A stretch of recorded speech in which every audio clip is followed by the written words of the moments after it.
ছোট পর্দার অভিনেতা জাহের আলভির স্ত্রী আফরা ইভনাত খান ইকরার আত্মহত্যার ঘটনায় নতুন মোড় নিয়েছে পুরো পরিস্থিতি।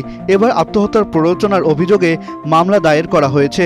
মামলায় প্রধান আসামি করা হয়েছে স্বামী জাহের আলভি এবং তার কথিত প্রেমিকা ও সহ অভিনেত্রী তিথিকে। শনিবার ২৮ ফেব্রুয়ারি দিবাগত রাত আনুমানিক ১টার দিকে পল্লবী থানায় মামলাটি রুজু হয়।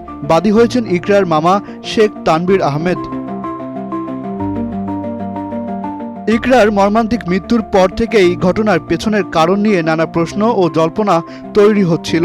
অভিযোগ রয়েছে পারিবারিক কলহ, বিবাহ বহির্ভূত সম্পর্ক এবং দীর্ঘদিনের মানসিক নির্যাতনের কারণেই এমন চরম সিদ্ধান্ত নিতে বাধ্য হন ইকরা।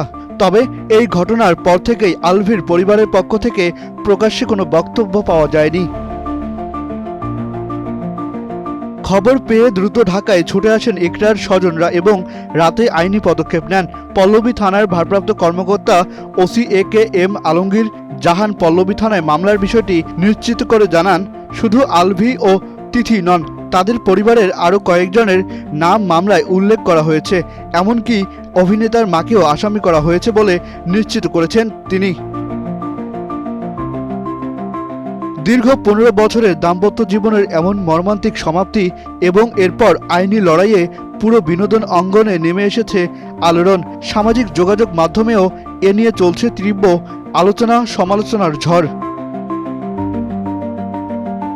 পুলিশ ইতিমধ্যে মামলার তদন্ত শুরু করেছে এবং সংশ্লিষ্টদের আইনি কাঠামোর আওতায় আনার প্রক্রিয়া চলমান রয়েছে।